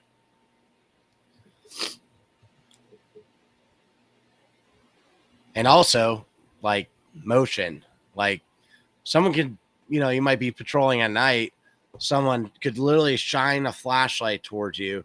One of the worst things you might do is fucking try to move out of the light. Yeah, don't do that thing where you're like standing next to a tree and you go, you know, behind the tree, like there's somebody behind that fucking tree. Like, yeah, I know a couple of dudes that had a observation post set up in the dark and a car parked with their headlights directly on them. They all fucking froze, and like 15 minutes later, that dude drove away, having no idea that he had his light shining on half a dozen guys 25 yards from him, directly in their headlights. Yeah, like you know, people are usually paying attention mostly based on the situation. So it's like I've had it where it was like a land nav, you know, but we're like, car's coming, let's just like not get spotted. That's cool, you know, it's fun. So we just literally like went in the ditch on the side of the road, and the car pulled up like right, like we're on each side. Car pulled up right in between us, the Humvee, and guys got out, went, did their stuff, got back in, and it was like we're just a couple yards away from them. No one noticed, you know. But the interesting one that I'd like to research and find more science on, and apparently hunters talk about this, but like, you know, like how if like sometimes you feel like you're being stared at, and you look over and there's a motherfucker staring at you. I think there's an actual like energy that's emitted from that. And I've heard that like deer hunters will say like, hey, don't focus too much on him, or else he's going to fucking know. And because I know, like I've picked up on it when people were staring at me. I also, you know, believe in the demonic and spiritual realm too. And I think that when you get those heebie-jeebies of like, oh fuck, don't feel right, there is something watching you. But try it at a restaurant. Oh, I know exactly. And just stare at I've someone. seen the same results. I believe that there's a more a less mystical explanation for it, in that your much more powerful subconscious mind has used some of those senses that you have and went, something's out of whack. And then you used your eyes consciously to go, what is different? Oh, motherfucker's staring at me. Man, the subconscious mind is there, and there's a book by Gavin DeBecker called The Gift of Fear where they talk a lot about that and how that interacts too. But it's like the subconscious mind is a supercomputer. The conscious mind is a solar powered watch. I've also had it where it was like zero stimulus. There's two occasions I can recall where that like I'm like there was no stimulus. There was no conscious zero stimulus. Fucking stimulus. Yeah, but it was like the other story I talk about another time. But like one time I was working at a gun shop, and it was a big one, and now it's a chain. But like there was no one in the store. It was super quiet, and I was just talking with one of the other guys, and I just got this weird feeling, and I look over, and I couldn't hear him, but the guy was over at the counter talking to the lady at the register, and I just like didn't have a good feeling on the guy. There's nothing. I didn't hear anything. Like I didn't even know anyone else was in the building. I didn't see anything, and then I was like, I don't feel right about this dude, and so I positioned myself to shoot him in the side of the head if I needed to, for like just strictly feeling. And then it turned out later, found that like they ended up denying the guy training because apparently on another occasion he was like screaming at someone on the phone and then punching the fuck out of his window and shit. But I found out about that totally after. Didn't know anything about the guy. And like for real, there was zero fucking stimulus. Like I was bullshitting with my friend on the other side of the store. And yes, I agree with the supercomputer thing, but it was there. And so, like I said, try it at a restaurant. Stare at someone who's not facing you and see if they just eventually look back. I'd like to see more on it, but I think it's an energy thing too. I do love talking to you about the mysticism, mostly because you're so excited. Like you're a true believer in everything. It's like the when I watch Ancient Aliens, I love that show. Can't say I believe a whole lot of what goes on the show, but the fellas that they interview for the show are so committed to believing in their cause that like it inspires me to keep watching. Well, like I said, I think there's an energy there. I think there's a thing where it's like you can sense someone putting their focus on you. The demonic realm, I'm like, I've fucking seen it. So like, and I wasn't the only person who saw them. So that's where I'm like, yeah, that's why I'm a believer on that. That's like what made me a Christian, was like seeing fucking demons. So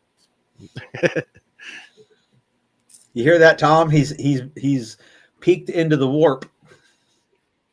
I think Tom and I are the only two that like are 40K nerds. So, oh, I know what the warp is. Yes, there actually there's a lot of theology that goes into 40K. Weird. There's not really like a altruistic God in 40K, but there are a bunch of demons. And I was well, that I can believe in.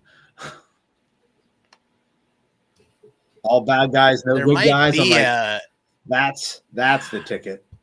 That's believable. There might be like God might actually be in 40K. There's so many books, it's like hard to say yes or no.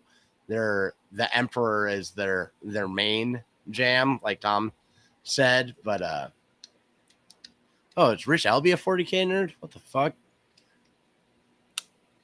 I can usually hang with the nerddom, but man, feel so out of place whenever you guys start going into fucking 40K. Get rid of your Legos. Buy 40K. I'm Get into telling you that. right now. That's what you need. Tom was right earlier when we were talking about books. He says, get them to read Horus Rising. You could just start with Horus Rising, which is really technically 30K and not 40K. But I also thought it was a great book that covered the ideals of martial brotherhood. Well, I'll just read Gates of Fire for that. Also a great Also book. a good book. Great. Gates of Fire has so much more mindset to it than Martial Brotherhood that I almost forget that part's in there. Yeah. Have you read that one, Andrew? Put it at No, the I have top of the not. list, bro. Like the What- top. Okay. Yep. What is that one about? Like, where's it set? It's the story of the 300, and Okay, yeah. that's what I thought. Yeah. it's but there's a reason why they put it as like one of the recurring reading lists for West Point. Like it is I think it's on everybody's reading list that has a reading list. yeah. I have it on Kindle. It was on the reading list for Yemen. We never got around to reading it. First, when we got to Yemen, they were like, our platoon commander was like, we're going to read books like while we're here. And then they gave us so much fucking bullshit to do that eventually that fucking thank God died.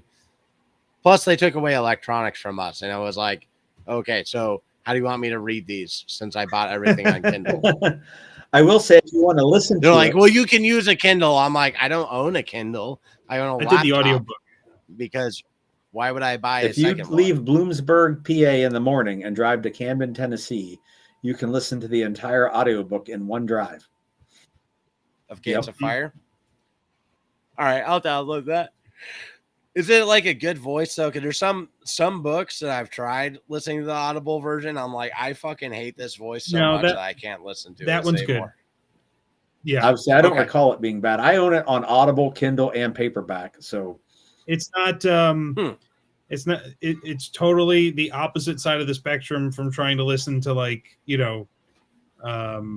what's the National Health Advisor's name? The Kennedy, like trying to listen to him narrate a book. No, thank you. Like that, I tried doing that once and it didn't work. I quit. Or I tried listening to a podcast with that guy and I couldn't do it. It's tough to listen to. My eyes water. Yeah, but have you read Paul Howard's book or listened to it? This one, because I bet you. It was another one where I don't know. Maybe I was just got bored. And was it his like first it now, book, but... Leadership and Training for the Fight? I'd have to look. Let me get this downloaded first. Because I have his second book right here, also out of print.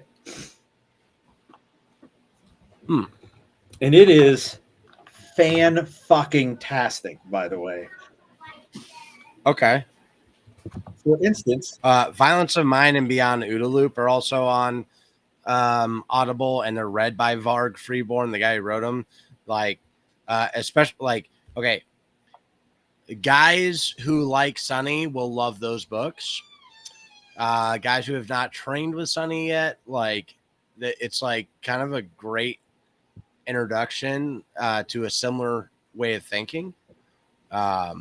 In some ways, not every way, but they're different people, of course. But it's like I found it like aligned with them. I'm hoping to meet Varg and do a video with him.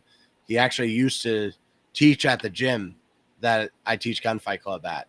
So like I'm one person away from him. Yep. You know, I have a connection there that I can make it happen. To tell you how great for the people not necessarily watching this live stream, but the people that are in it, I opened Paul's second book. It opened to page 74, and the topic is developing a curriculum. Oh, wow. Oh, I have, it was Leadership and Training for the Fight. That was his first book. I have that one too. But that other one's better, you think? If you want to train people how to fight with a gun, this book is awesome. You could, like, You could probably make an instructor development class and make this the fucking textbook for it. Now, the funniest book. Oh, shit. I didn't want to download it again. No, don't do that. Stop. Cancel download.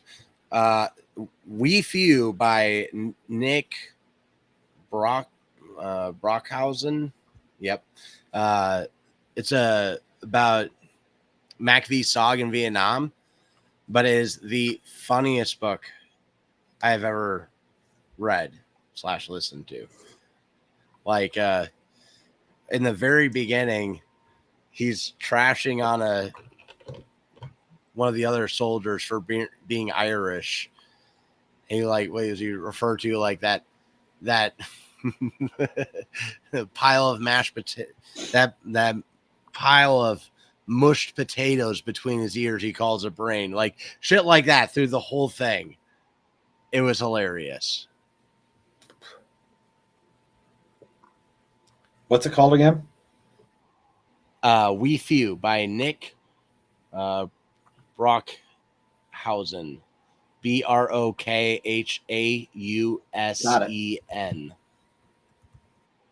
It is hilarious. And there's some good shit in there. Some really good shit. $18 on Amazon. Also $18 for a used version on Thrift Books.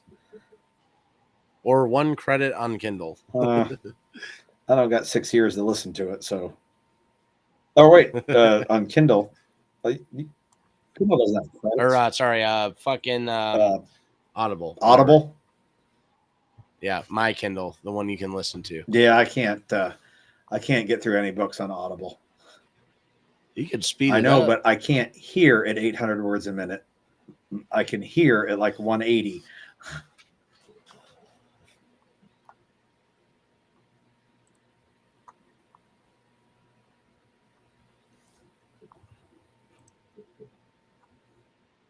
Adam Hall did not like Varg reading it.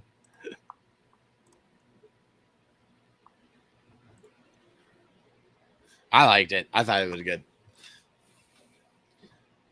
I think he reads at like a little bit slower pace, but it's a very digestible way for me listening to him.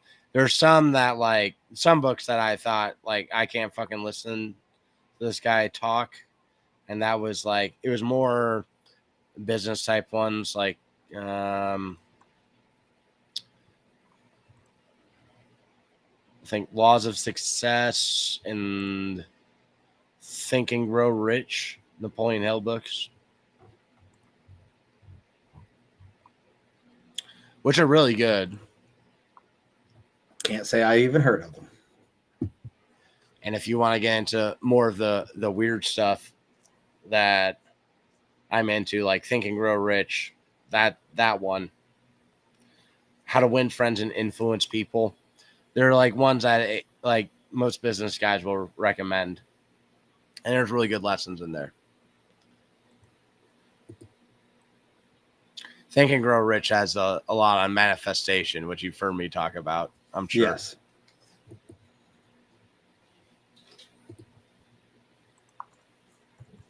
All right, ladies, what do you think? We're 2 hours in. Yeah, I got another 2 in me. Let's go. I'm ready to go to bed. me too. I got a Mac v Sog logo. I gotta revectorize. Yeah, what are you doing that for? So my POW bracelet at the last night shoot, I broke it, putting steel targets in my truck. It got hooked on the steel target when I threw it in, and it's aluminum, and it broke. It cracked it, like it bent it too far open. So I got to get a replacement. And I had it had Jerry Shriver's name and information on the middle, and then on one side it had the POW logo, and on the other side it had the SF logo because he was a fifth group guy. But did you know him, or he disappeared 5 years before I was born? But when I was 14, I randomly picked his bracelet out of a box to help fund the Vietnam Veterans Moving Wall, which was coming through the area. So then I found out later he was a bad ass motherfucker, and was like, oh, well, how fortuitous. So when my red bracelet when it got so bent that I couldn't squeeze it to make it fit, I bought a stainless one. After like 6 years of that, it hurt too bad to wear it because the stainless was not easy to shape like the aluminum. So I bought a gold one, and then the gold one I just broke after like 15 years. So I'm ready to replace it. And I decided instead of the SF logo, I'm going to do the Mac V SOG logo in its place. And I needed somebody, someone more talented than myself, to make that into a format that worked for engraving. Hell yeah. Very good. Well, reminder before we sign off, Combatter Summit, Corbin, Kentucky, 27th through 28th of September. The day before, we're doing Art of the Bad Guy. Gary has a discount code. I have a discount code. And Mike has a discount code. So if you trained with any one of us, you can ask us, hey, how do I get $100 off? They'll send you a discount code. And then, wow, you're going to help that guy too. He's going to get a bonus. Yeah, so pick whichever bonus instructor money. you like the most and help that dude out. Yes. It's my birthday. Just kidding. I'm closest to the grave. I'm the most likable. I don't know.